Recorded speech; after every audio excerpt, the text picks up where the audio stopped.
Today we're going to be showing you how to connect the WiLinq to a 2023 Nissan Rogue. First thing we're going to do is connect the phone with a USB Type-C cable. And so first we'll do that. If you get the pop-up here, make sure you select Android Auto. And then you might get some prompts on the screen here asking if you want to pair the phone. We'll do that.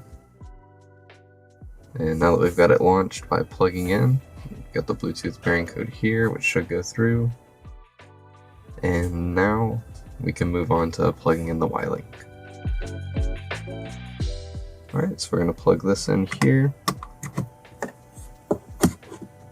Then when it's first plugged in, you might get a red LED like this, but we're waiting for it to turn blue. And once that's blue, you're going to want to go under the Bluetooth on your phone here and look for the WiLinq. Tap on that to pair.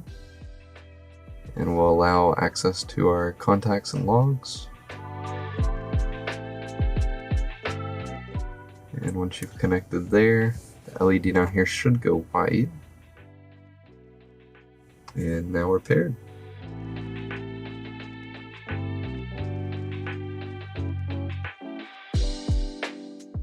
We're going to be showing you our new feature that we've added to the WiLinq here. You can pair two phones, and once both phones are paired, you can press this button here to swap between them. So we'll show you that now. It should blink green as it connects to this phone over here. And then once it connects, it should pop up on the screen.